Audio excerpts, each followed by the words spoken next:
60대 초등 교사의 은퇴 후 혼자가 된 비극적인 사연 누구도 알지 못한 진실. 안녕하세요, 여러분. 혹시 은퇴라는 단어를 들으면 어떤 느낌이 드시나요? 한편으로는 드디어 나만의 시간. 하고 반가운 마음도 있지만 또 다른 한편으로는 막연한 두려움이나 외로움이 스쳐 지나가기도 합니다. 오늘은 한 60대 초등 교사분의 이야기를 나누려 하는데요. 그분께서는 평생 아이들과 함께하며 참으로 정이 많았고 열정적이었던 분이었습니다. 하지만 은퇴 후 예상치 못한 혼자만의 시간 속에 파묻혀 지내다 결국 누구도 알지 못한 비극적인 상황에 맞닥뜨리게 되었다고 해요. 이 이야기를 통해 은퇴는 마치 우리가 몰랐던 또 다른 사회생활이라는 걸 다시금 깨닫게 됩니다. 여러분도 아시다시피 교직이라는 직업은 사회에서 꽤나 안정적이고 존중받는 위치죠. 그래서 많은 분들이 교사는 퇴직 후에도 든든하지 않을까? 라고 생각해요. 하지만 은퇴 후 현실은 꼭 그렇지만은 않더라고요. 특히 오랜 세월 아이들과 동료 교사들, 학부모들과 함께했던 관계가 끊기면 하루아침에 고립감이라는 게 찾아올 수 있답니다. 이번 사례에서 등장하는 A 선생님 가명은 30년 넘게 초등학교에서 아이들을 가르쳐 왔습니다. 늘 아이들에게 웃음을 잃지 않고 학부모 상담도 진심으로 해주며 후배 교사들에겐 모범이 되는 분이셨어요. 그런데 정년퇴직을 하고 나니 아침에 출근하는 일이 없어졌고 매일 바쁘던 학교 행정 업무도 뚝 끊기고 말았습니다. 처음에는 이제야 나도 여유를 즐기겠구나 하고 들뜬 마음이셨대요. 그런데 그 여유가 길어지면서 몸과 마음이 점차 지쳐갔던 것이죠. 외로운데 마땅히 만날 사람이 없고 그렇다고 집에만 있자니 어딘가 소속되어 있다는 느낌도 점점 희미해졌다고 합니다. 가장 큰 문제는 그동안 일상에서 자연스럽게 형성되었던 인간관계가 학교에 있었다는 거예요. 자발적으로 누군가를 찾아야 겨우 만날 수 있는 상황이 되니 연락의 밀도가 뚝 떨어지고 말았습니다. 학교에서도 바쁘겠지 괜히 부담 줄까봐. 이런 마음이 되면서 예전 동료들이나 후배 교사들에게도 전화를 잘 못하게 되었죠. 그렇게 A 선생님은 점차 혼자가 되셨고 은퇴 후 생활에 대해 충분한 준비와 계획이 없었기 때문에 결국 우울과 무기력에 빠져버렸다고 해요. 이런 이야기를 들으니 은퇴가 단순히 직장을 그만두는 일이 아니구나. 기존 삶의 질서를 송두리째 바꿔놓을 수 있구나 하고 공감하게 됩니다. 그래서 오늘은 은퇴 후에도 건강하고 행복한 삶을 누리기 위해 우리가 고민해야 할 몇 가지 포인트를 구체적으로 나눠보려 하는데요. 여러분의 예를 돕기 위해 이 비슷한 과정을 겪은 세 가지 다른 사례를 들려드릴게요. 1. 재정 준비가 완벽한데도 무너진 사례. 우리에게 익숙한 예로 B씨남 65세 전 은행원을 떠올려 볼 수 있습니다. 은행원으로 오랫동안 근무하면 보통 퇴직금이나 연금이 꽤나 안정적이라고들 하잖아요. 실제로 B씨는 경제적으로는 큰 걱정 없이 살 만큼 퇴직 준비를 잘 해두신 편이었어요. 그런데 문제는 재정 준비, 은퇴 준비가 아니라는 점이었습니다. B씨는 퇴직 후 여행도 다니고 취미생활도 해보겠다고 마음먹었지만 막상 은퇴가 탁치자 무엇부터 시작해야 할지 몰라 우왕좌왕하게 되었죠. 기존에 함께하던 동료나 지인들은 계속 직장이나 자신만의 루틴이 있는 사람들이니 평일 낮에 만나기도 쉽지 않았습니다. 그러다 보니 혼자 집에 앉아 TV를 보거나 잠깐 놀러 나가도 주변에 같이 이야기 나눌 사람이 없어 점차 고립되는 느낌을 받았어요. 어쩌다 술자리나 모임이 생겨도 직장 이야기가 나오면 나만 소외되는 기분이 들어 점점 모임에 나가는 것도 뜸해졌다고 합니다. 결국 나만 아웃사이더가 된 것 같다는 생각이 쌓이고 우울감이 커졌어요. B씨는 결국 돈만 있으면 되는 줄 알았는데 정작 삶을 함께 누릴 만한 인맥이나 공동체가 없으니 이게 더 무섭더라라고 토로했습니다. 이 사례가 주는 교훈은 간단합니다. 은퇴 후에는 이제 편히 쉬자라고 하기보다는 오히려 새로운 직장 생활을 다시 설계한다 생각해야 한다는 거예요. 시간이 많이 생길수록 의미 있는 활동과 관계 맺기가 더 중요해진다는 거죠. 이 가족과의 거리감을 좁히지 못했던 사례. 두 번째 사례는 C씨요. 62세 전 공무원의 이야기입니다. C씨는 평생 공무원으로 일하며 워낙 바빴고 가정일은 남편과 자녀들이 알아서 잘해주는 편이었대요. 본인은 직장에서 승진도 꽤 빠른 편이었고 그만큼 애사심도 강했죠. 그러다 보니 가족끼리 식사나 여가를 함께 보내는 시간이 아주 적었다고 합니다. 그런데 막상 퇴직을 하고 보니 하루 종일 집에 있게 되었어요. 남편은 이미 본인만의 일과가 있고 자녀들은 독립해 각각 직장을 다니느라 바쁜 상황. 그래서 간혹 명절이나 주말에 가족들이 모여도 씨씨는 뭔가 괜히 겉도는 느낌을 받았다고 해요.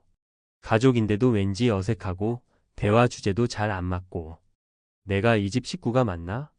하는 낯선 감정이 들었다고 합니다.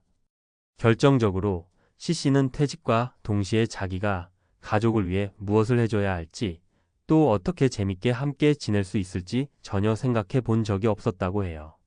그러다 보니 대화가 단절되고 오히려 식사 시간을 피해 방에 들어가거나 핸드폰만 들여다보는 날이 많아졌죠.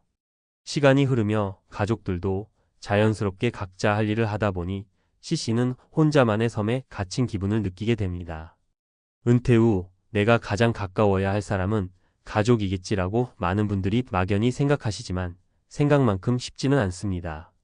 이미 오랜 시간 가족들과 떨어져 있던 정서적 거리감을 줄이려면 은퇴 이전부터 대화, 취미, 시간 공유 등이 조금씩 쌓여 있어야 해요. 은퇴 후 우리 가족이니까라는 이유만으로 저절로 친밀해지지는 않는다는 게 씨씨의 뼈아픈 경험담이었습니다.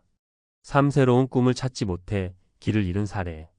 마지막으로 D씨남 60세 전 대기업 연구원의 이야기를 해볼게요. D씨는 젊은 시절부터 대기업 연구소에서 일하며 자신이 좋아하는 기술 개발에 매진했습니다. 사실 연구직은 매우 전문적인 분야라 본인 스스로도 난 은퇴 후에 뭘 해야 하나? 라는 고민을 은퇴 직전까지 깊이 해본 적이 없었다고 해요.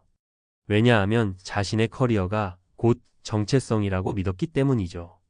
문제는 정작 은퇴를 하고 나니 내가 이렇게 부지런히 살았던 이유가 뭘까? 내가 좋아하는 건 뭘까? 라는 의문이 생기더라는 겁니다. 하루 이틀은 그동안 못했던 운동도 하고 영화도 보고 잠도 실컷 잤지만 그게 오래가진 않았대요. 시간이 계속 흐르자 허전함이 밀려왔어요. 더 이상 내게 주어진 과업도 없고 도전해야 할 프로젝트도 없고 내가 여태까지 뭘 보고 달려온 거지? 라는 생각에 사로잡히게 된 거죠. 사실 많은 분들이 은퇴 후 이제 와서 새로운 꿈이나 목표라니 너무 늦었어라고 생각하곤 합니다. 그런데 알고 보면 6070대도 여전히 현역처럼 열심히 활동하시는 분들 많잖아요. D씨도 여러 동호회나 봉사단체를 알아보고 참여했더라면 훨씬 더 풍부한 일상을 보낼 수 있었을 텐데 뭘 해본 적이 있어야지라는 생각에 자기 검열부터 해버리며 도전을 포기했다고 해요. 결국 D씨는 방 안에서 보내는 시간이 많아지고 삶에 대한 의욕이 점차 떨어졌다고 합니다. 은퇴 준비 이제부터가 시작. 이 세 가지 사례, 여러분은 어떻게 느껴지시나요? 사실 은퇴 후 우리가 겪는 문제들은 결코 재정 문제에만 국한되지 않습니다.